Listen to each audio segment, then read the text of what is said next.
જય હિન્દ, જય ભારત મિત્રો. સ્વાગત છે તમારું નવા વિડીયોની અંદર. આ વિડીયો છે એની અંદર આપણે ચર્ચા કરવાના છીએ કે ઈરાન, અમેરિકા અને ઇઝરાયલનું જે યુદ્ધ છે એ ચાલી રહ્યું છે. આ યુદ્ધના લીધે આપણા દેશની અંદર એટલે કે ભારતની અંદર અને બીજા બધા દેશોની અંદર પણ ઘણી બધી આર્થિક સમસ્યાઓનો સામનો કરી રહ્યા છીએ.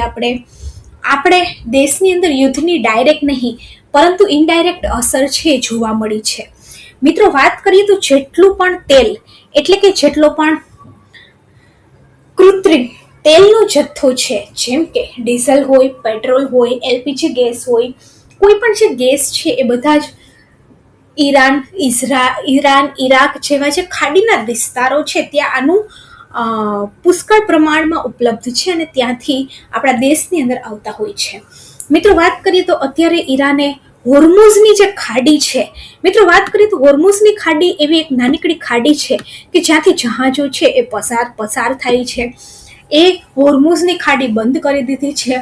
અમુક દેશો માટે રિલેક્સેશન છે, જેમ કે ભારતના જે જહાજો છે એમને ઈરાનવાળા છે પસાર થવા દે છે, એટલે આપણા દેશની અંદર એટલો બધો ઝટકો નથી લાગ્યો. પરંતુ જો યુદ્ધ લાંબો સમય સુધી ચાલશે તો આપણે પણ ઘણી બધી સમસ્યાઓનો સામનો કરવો પડશે.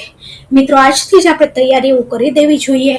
મિત્રો, વાત કરીએ તો યુદ્ધના લીધે આપણા દેશની અંદર અત્યાર સુધી શું અસર થઈ છે અને એવા કયા કયા ફેરફારો આવ્યા છે કે જેની આપણે ધ્યાનમાં રાખવાની છે. મિત્રો, સૌથી મોટી અસર છે ગેસના બાટલાની. તમને ખબર હશે કે બાટલા નોંધવાનો સમય છે એ પણ ફેરફાર કરી દેવામાં આવ્યું છે. શહેરી વિસ્તારની અંદર 25 દિવસ અને ગ્રામ્ય વિસ્તારની અંદર 45 દિવસનો જે સમય છે એ સરકાર દ્વારા નક્કી કરવામાં આવ્યો છે. એવી જ રીતે કોમર્શિયલ ગેસનું સિલિન્ડર એટલે કે જે હોટલ વગેરેમાં જે ગેસ યુઝ થાય છે બાટલો, એના ભાવની અંદર પણ ઘણો બધો વધારો ઝીકી દેવામાં આવ્યો છે. મિત્રો, વાત કરીએ તો જેમની પણ પાસે પીએનજી કનેક્શન એટલે કે જેના ઘરની અંદર ગેસની પાઇપલાઇનો આવે છે એ લોકોએ પોતાના બાટલાઓ સરેન્ડર કરી દેવાના છે. આવી રીતે બીજા ઘણા બધા ફેરફાર છે એ એપ્રિલ મહિનાની અંદર આપણા દેશની અંદર લાગુ થયા છે. તો આ વિડીયોની અંદર આપણે જોઈશું કે કયા કયા એવા ફેરફાર છે કે એપ્રિલથી લાગુ થઈ ગયા છે અને જેની આપણા સામાન્ય માણસોના જીવન ઉપર ખૂબ મોટી અસર પડવાની છે. સૌથી મોટી વાત છે એ રૂપિયો નબળો પડ્યો છે. ડોલરનો ભાવ છે 95 રૂપિયા સુધી પહોંચી ગયો છે, એટલે આપણો રૂપિયો તૂટી ગયો છે. મિત્રો, વાત કરીએ તો નાણાકીય વર્ષની શરૂઆત કોમર્શિયલ ગેસ સિલિન્ડર મોંઘા થવાની થઈ છે. સરકારી તેલ કંપનીઓએ કોમર્શિયલ ગેસ સિલિન્ડરના જે ભાવ છે એમાં 218 રૂપિયાનો વધારો ઝીકી દીધો છે. કોમર્શિયલ ગેસ સિલિન્ડર એટલે કે હોટલ, રેસ્ટોરન્ટની અંદર જે સિલિન્ડરો મોટા યુઝ થાય છે એને આપણે કોમર્શિયલ ગેસ સિલિન્ડર કહીએ છીએ. આ ઉપરાંત મિત્રો વાત કરીએ તો રેલવેની ટિકિટની અંદર પણ ઘણા મોટા ફેરફારો થયા છે. સૌથી મોટો ફેરફાર છે આપણે વાત કરીએ કોમર્શિયલ સિલિન્ડરનો ભાવ વધારો. તેલ કંપનીએ વાત કરીએ તો કોમર્શિયલ ગેસ સિલિન્ડરની અંદર 218 રૂપિયા મોંઘો કરી દીધો છે. ચેન્નઈની અંદર સૌથી વધારે મોંઘો મળી રહ્યો છે 2246 રૂપિયામાં, જ્યારે દિલ્હીની અંદર એની કિંમત છે 2078 રૂપિયા રહી છે. મિત્રો, વાત કરીએ તો કોમર્શિયલ સિલિન્ડરના ભાવ વધારાથી રેસ્ટોરન્ટના માલિકનો ખર્ચ છે વધશે. આવી સ્થિતિની અંદર ચા, નાસ્તો અને જે બહાર જમી રહ્યા છે લોકોને જે થાળીઓ ખાઈ રહ્યા છે અથવા તો જે ફૂડ છે એ મોંઘું થશે. આ ઉપરાંત કોઈના પણ લગ્ન આવી રહ્યા હોય તો કેટરિંગ જે છે એ પણ મોંઘું થઈ શકે છે, કારણ કે બાટલા નથી મળી રહ્યા. મિત્રો, સરકારે વાત પણ કરી છે કે ઘણા બધા રેસ્ટોરન્ટ જે છે એ ગેસનો ચાર્જ લઈ રહ્યા છે અને બિલની અંદર લગાડી રહ્યા છે કે ફ્યુલ, એલપીજી ચાર્જ આટલો. તો સરકારે સખત કહ્યું છે કે જ્યારે પણ તમે રેસ્ટોરન્ટમાં જમવા જાઓ બિલ જરૂરથી જુઓ. કોઈ પણ રેસ્ટોરન્ટવાળા આવો ચાર્જ નહીં લઈ શકે. આ ઉપરાંત ઘરે જે એલપીજીના સિલિન્ડર આવી રહ્યા છે, ઉજ્જવલા યોજનાના હોય કે નોર્મલ, એમના ભાવની અંદર હાલ કોઈ ફેરફાર કરવામાં નથી આવ્યો. બીજો મોટો ફેરફાર છે રેલવેને લઈને કે રેલવેની જે ટિકિટ છે એના રદના નિયમમાં ફેરફાર કરવામાં આવ્યો છે. ટ્રેન છૂટવાના 8 કલાક પહેલા સુધી તમે રદ કરી શકશો ટિકિટ અને તો જ તમને રિફંડ મળશે. પહેલા સમય 4 કલાકનો હતો, એટલે કે માની લો કે તમારી જે ટ્રેન છે એ 8 વાગ્યાની છે, તો 8 કલાક પહેલા એટલે કે 1 વાગે તમે ટિકિટ છે એ રદ કરી શકો છો. પહેલા આ સમય છે એ 4 કલાકનો જ હતો, પરંતુ હવે વધારી અને 8 કલાક કરી દેવામાં આવ્યો છે. આ ઉપરાંત મિત્રો વાત કરીએ તો યાત્રી ટ્રેન છૂટવાના 30 મિનિટ પહેલા બોર્ડિંગ સ્ટેશન પણ બદલી શકશે પોતાનું. સમયસર ટિકિટ કેન્સલ ન કરી શકવા પર પૈસાનું નુકસાન થશે અને રિફંડના નિયમોને પણ કડક કરી દેવામાં આવ્યા છે. સામાન્ય યાત્રીઓને કન્ફર્મ ટિકિટ મળવાની જે સંભાવના છે એ આનાથી વધી જશે. કારણ કે પહેલા લોકો શું કરતા હતા કે જવું હોય મુંબઈ તો 4-5 ટ્રેનની અંદર બુકિંગ કરી દે કે ચલો આની અંદર કેન્સલ થશે તો આમાં કન્ફર્મ થશે અને આની અંદર કન્ફર્મ થઈ જશે તો આમાં આપણે કેન્સલ કરી દઈશું. પરંતુ જે 8 કલાકનો નિયમ આવ્યો છે એનાથી આવા જે ડમી બુકિંગો થતા હતા એ ઓછા થશે અને ખરેખર જેને જરૂર છે એવા લોકોને સીટ મળી રહેશે. આ ઉપરાંત મિત્રો વાત કરીએ તો ગયા વર્ષે ફાસ્ટેગનો જે રિન્યુઅલ પાસ છે એ લાગુ થયો હતો કે ગયા વર્ષે ફાસ્ટેગનો એન્યુઅલ ફાસ્ટેગ ભારતભરની અંદર ચાલુ થયો હતો. હવે એપ્રિલથી ફાસ્ટેગનો જે એન્યુઅલ પાસ છે એ રિન્યુ કરવા ઉપર વધારે પૈસા તમારે ખર્ચવા પડશે. NHAI એન્યુઅલ પાસની કિંમતની અંદર 2.5% વધારો કર્યો છે. મિત્રો વાત કરીએ તો પહેલા વાર્ષિક પાસ માટે તમારે 3,000 રૂપિયા છે એ ચૂકવવા પડતા હતા, પરંતુ હવે વાર્ષિક પાસ માટે તમારે 3,075 રૂપિયા ચૂકવવા પડશે. હવે 3,075 રૂપિયા ચૂકવી અને તમે દેશના 200 ટોલ પ્લાઝા ઉપર મુસાફરી કરી શકશો વર્ષની. 3,075 પાસમાં તમે કોઈ પણ 200 ટોલ પ્લાઝા ઉપર મુસાફરી કરી શકશો. મિત્રો વાત કરીએ તો ટોલ ઉપર હવે નો કેશ, એટલે કે ટોલ પ્લાઝા ઉપર રોકડ વ્યવહાર છે એ હવે સંપૂર્ણપણે બંધ કરી દેવામાં આવ્યો છે. કારણ કે મિત્રો ઘણી બધી આની અંદર ભ્રષ્ટાચાર છે ટોલની અંદર ખૂબ જ વધારે હતો. ભ્રષ્ટાચારને રોકવા માટે સરકાર ફાસ્ટેગ લાવી કે ફાસ્ટેગથી એકદમ એક્યુરેન્સી અને ડિજિટલી પૈસા કેટલા કલેક્ટ થાય છે અને કેટલા વાહનો પસાર થાય છે એની સરકારને જાણ મળે. પહેલા ટોલવાળા કટકી કરતા હતા અને જે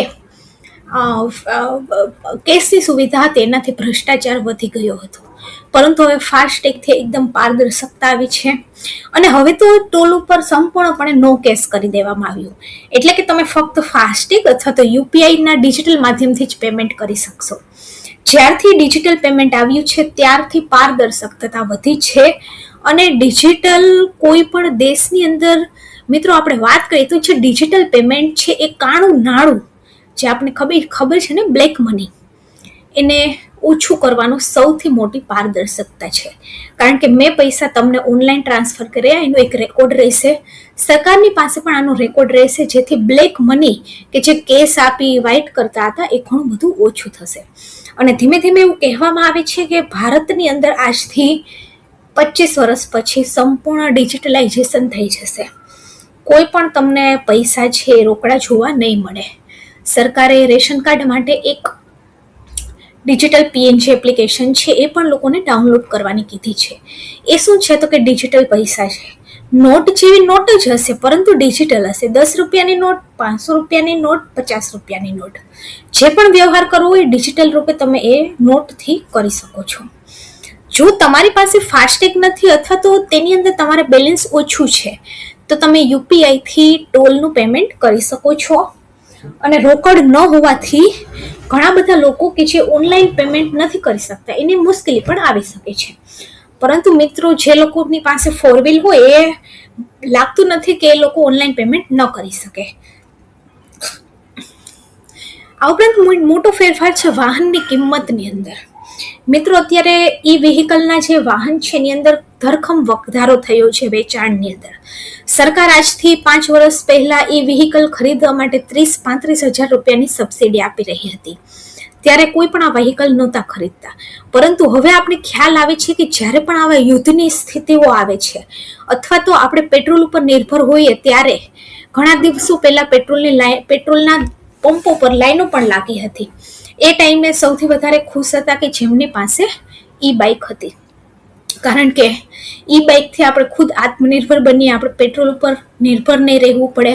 આ ઉપરાંત પેટ્રોલ જો 100 રૂપિયાની અંદર આપણે 80-90ની એવરેજ આપતું હોય ત્યારે જ જો આપણા ઘરની અંદર સોલાર પણ લગાવેલી હોય તો આપણું જે ઈ વ્હીકલ છે એ ખૂબ જ મફતની અંદર ચાલતું હોય છે. તો આવી રીતે સરકાર છે એ 2-3 વર્ષ પહેલા 30-35 હજારની સબસિડી આપતી હતી, પરંતુ હવે સંપૂર્ણપણે સબસિડી બંધ કરી દેવામાં આવી છે.